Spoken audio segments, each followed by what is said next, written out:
Salut à tous, on se retrouve pour une vidéo spécialement consacrée au nouveau système de Xavi qu'il a donc mis en place lors des derniers matchs. Alors ce qu'il faut savoir, c'est qu'il avait déjà testé il y a bien longtemps au Barça et puis surtout même au Qatar. Il jouait déjà comme ça. J'en avais déjà fait une vidéo avant même qu'il joue son premier match en tant que coach au Barça et par rapport à ce 3-2-2-3 évidemment. Maintenant par rapport à Xavi, je ne vous cache pas que ces derniers temps je l'ai beaucoup critiqué. On va dire avant le Classico ou en Supercoupe d'Espagne, c'est vrai que j'ai pas été content du jeu proposé, de ce qu'il mettait en place. Et ces derniers temps, il a apporté beaucoup de changements et ça m'a beaucoup plu parce que là maintenant on voit beaucoup de cohérence. Il y avait pas mal de choses que je soulignais qui me dérangeaient beaucoup. Aujourd'hui, il a gommé pas mal de défauts et on peut critiquer autant qu'on veut Xavi, mais on peut pas dire qu'il ne travaille pas. Ça, c'est sûr et certain. Il essaie de gommer ses défauts et on voit qu'avec le temps, les résultats déjà sont présents et le jeu est de mieux en mieux, tout simplement. Donc, quand les choses vont mal, je le dis, mais quand les choses vont bien, je me dois aussi de le dire. Alors, par rapport au système, on va afficher donc la compo initiale, c'est en 4-3-3. Alors, il y a beaucoup de gens qui l'ont compris, mais beaucoup qui ne savent toujours pas. Ce qu'il faut comprendre, c'est que le Barça ne joue pas réellement en 4-3-3. Et surtout, ce qu'il faut comprendre, c'est qu'il ne faut pas regarder les compositions d'équipe pendant la feuille de match ou quoi, on s'en fout un petit peu. Ce qu'il faut surtout regarder, c'est pendant le match l'animation qu'il y aura. Et en réalité, le Barça joue en 4-3-3 que lorsque l'équipe n'a pas le ballon et en phase défensive. Parce qu'avec ballon, le Barça joue en 3-2-2-3, avec bien évidemment Baldé en tant qu'ailier gauche. Beaucoup de gens ont du mal à le comprendre ça, mais on voit bien dans les matchs qu'il est très très haut et que c'est le pendant de Dembélé. Gavi n'est pas ailier. Il y a beaucoup de gens qui pensent ça, même des commentateurs notamment de l'équipe, qui pensent que Gavi est le fameux ailier, mais ce n'est absolument pas le cas. En réalité, ils ont un rôle d'intérieur, comme on appelle tout simplement ça, au Barça. On va maintenant parler un petit peu des individualités. Pour moi, c'est important d'en parler parce que, selon moi, pour qu'un coach puisse réussir dans un club, il y a pas mal de compétences qu'il doit avoir. Maintenant, quand on parle tactique, etc., c'est intéressant, mais il y a une donnée fondamentale à ne pas perdre de vue, c'est le fait est que le coach doit savoir mettre tous ses joueurs, ou en tout cas un maximum, dans les meilleures conditions pour pouvoir performer. Alors vous me direz que c'est assez simple, mais c'est quelque chose d'évidemment très compliqué parce que si lui, tu le mets dans les meilleures conditions, ah ben lui sera un peu plus mis de côté et devra faire un travail un peu plus de l'ombre. Et puis ainsi de suite, ça peut continuer comme ça. Et puis il faut trouver un système, c'est pas forcément simple. Et le changement amène du travail et du temps pour la réussite. Et dans le football moderne, on sait très bien qu'on n'a pas beaucoup de temps pour pouvoir réussir dans un club, sinon tu fais assez vite virer. Ça, on le sait. Donc c'est tout sauf facile. Xavi a enfin réussi à le faire alors que ça faisait un petit temps que je trouvais qu'il n'arrivait pas à trouver la bonne formule. Là, je pense que c'est le cas. Maintenant, ce qu'il faut aussi comprendre, c'est que cette compo-là, elle est surtout utilisée lors des gros matchs. On va y revenir un peu plus tard par rapport à cette donnée-là.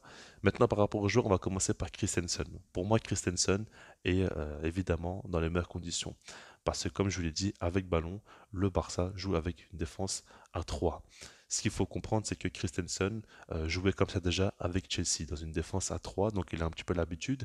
Et quand tu joues avec une défense à 3, il y a surtout un central qui va pouvoir apporter un peu plus à la création et qui va surtout se projeter.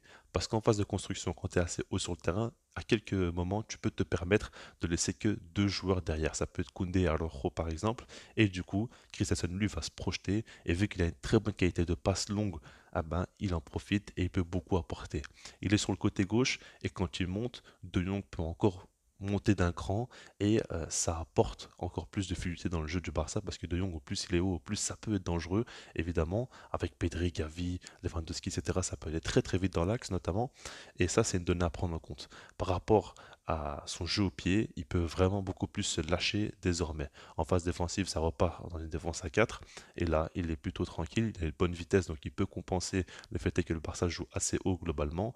Et il est vraiment dans les bonnes conditions pour performer. Après, je pense que individuellement, il répond plus que jamais présent et que le système le sublime un petit peu encore aussi et le permet de montrer toutes ses qualités. Donc c'est un petit peu un tout, mais en tout cas il est top en ce moment et c'est d'une part grâce à Xavi et d'une part par rapport à lui qui a un niveau tout simplement impressionnant. On va passer maintenant à Alex Baldé. Lui, je pense que le système le protège vraiment énormément. C'est pas pour dire qu'il n'est pas si bon que ça, loin de là, c'est un très très bon joueur, mais je pense vraiment que le système l'aide à encore plus se montrer. Parce que tout simplement, il peut se lâcher offensivement sans avoir peur de laisser des espaces dans son dos. Parce que c'est prévu qu'en phase offensive, il devienne un ailier. Donc il peut aller très très haut sur le terrain, enfin, c'est pas qu'il peut, c'est qu'il doit tout simplement. Donc du coup, il n'y a pas de problème par rapport à ça. La compensation est faite avec Christensen et Frankie de Jong défensivement. Donc il est assez tranquille, il peut se lâcher. Et il a tellement un bon physique, il a tellement une bonne endurance qu'il peut enchaîner les allers-retours. Donc ça ne le dérange pas de repasser dans une défense à 4 très rapidement.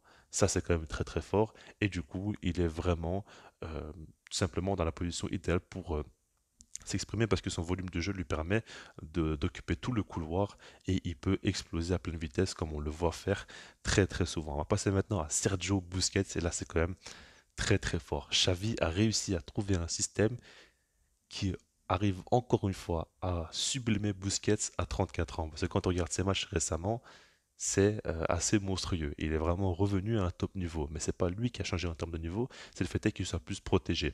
Et quand on réfléchit bien, sous Ronald Koeman, il y avait un moment donné où le Barça jouait en 3-5-2, donc avec une défense à 3.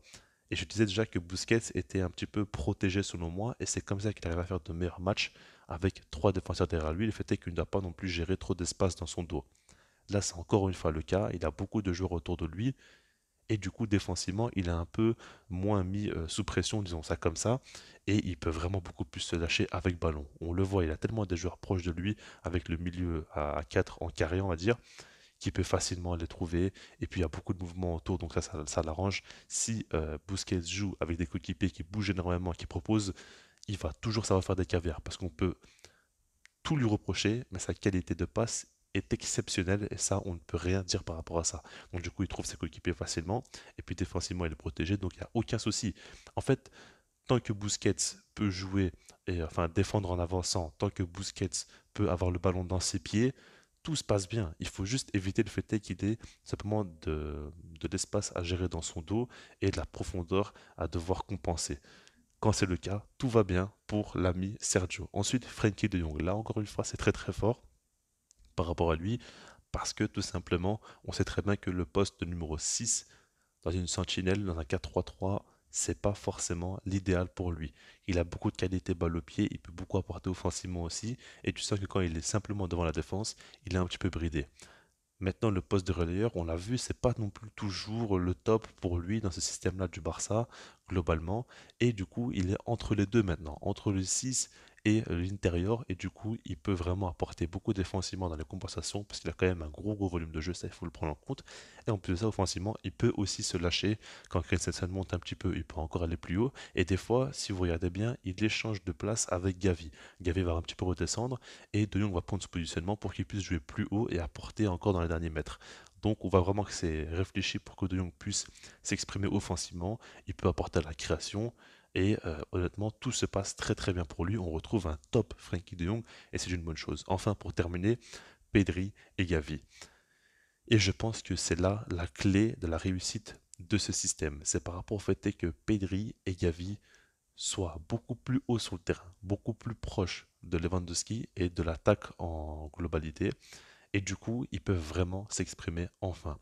Parce que quand on regarde dans un 4-3 basique, avec Busquets pointe basse devant la défense, Pedri et Gavi ne peuvent pas aller très haut sur le terrain. Ils doivent rester proches de Busquets pour qu'il ne doit pas gérer la profondeur dans son dos. Ça, on le sait, c'est un fait. Et du coup, ils peuvent pas non plus trop se lâcher. Et puis surtout, ils sont un peu loin de l'attaque, ils sont un peu plus proches de la défense, mais entre les deux, on va dire, et ils sont un peu bridés. Et on retrouve souvent des matchs où ils doivent énormément courir. Ils vont faire entre 10 et 13 km, mais pour au final faire beaucoup de replis défensifs et quelques sacrifices. Là, aujourd'hui, on les voit encore beaucoup courir, mais courir pour presser, pour récupérer des ballons assez haut sur le terrain, encore une fois, et pour pouvoir orienter le jeu.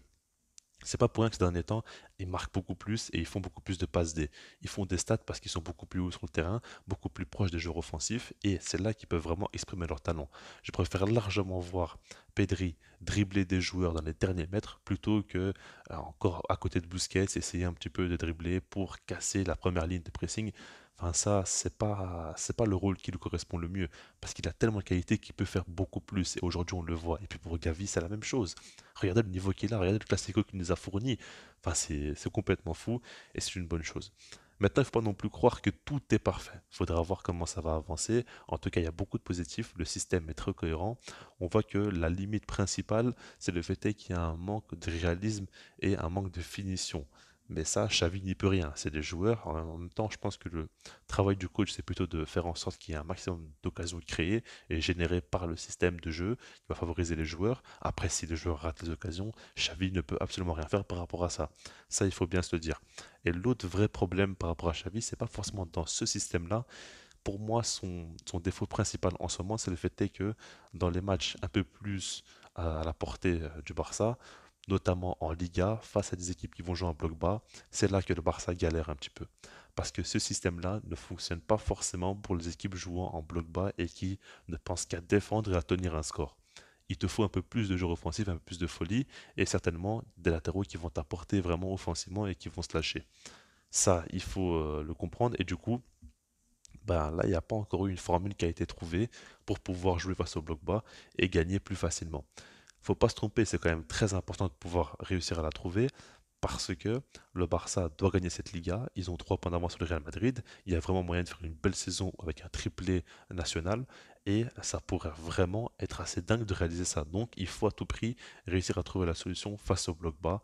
Alors ça peut être avec ce système-là, mais avec des variations aussi, c'est possible. Mais en tout cas, Xavi n'a pas forcément encore trouvé ça. Et globalement, je pense quand même qu'il y a encore des petits mix à faire. Il peut encore améliorer quelques petits points, mais ça se fera avec le temps. Le système est assez nouveau. Quand on regarde bien, même Manchester City avec Guardiola, en ce moment, ils jouent en 3-2-2-3 assez souvent, pas toujours, mais je le vois assez souvent le faire avec notamment Rico Lewis qui va s'incorporer au milieu de terrain. Donc on le voit, ça commence à devenir un système de plus en plus tendance actuellement. Xavi lance quelque chose parce que je pense vraiment qu'avant lui, je n'avais pas vu ça. Alors c'est possible que je me trompe hein, parce que je n'ai pas non plus analysé toutes les équipes du monde, mais en tout cas, c'est très très fort ce qu'il est en train de faire, c'est très cohérent. Et puis c'est pas mettre un nouveau système pour mettre un nouveau système. Comme je l'ai dit, c'est pour mettre les joueurs dans les meilleures conditions. Donc c'est top de chez top. Et j'apprécie énormément ce qu'il fait Xavi. J'espère qu'il va continuer comme ça. Et puis il ne faut pas non plus trop s'enflammer, il ne faut pas croire non plus que le Barça va tout gagner, etc. Surtout que le jeu est cohérent maintenant. Après, il ne faut jamais oublier que dans le football, les choses dépendent aussi des joueurs et c'est eux qui devront mettre les buts. C'est aussi gardien à faire des arrêts et on en revient à des fondamentaux dans le football. Mais ça, c'est comme ça. En tout cas, pour moi, le Barça doit avoir un système cohérent, doit avoir un jeu aussi où tu peux dominer l'adversaire, où tu peux faire subir ton jeu à l'adversaire surtout. Et ça, actuellement, c'est le cas. Je laisse là-dessus, sinon moi je vous dis peace.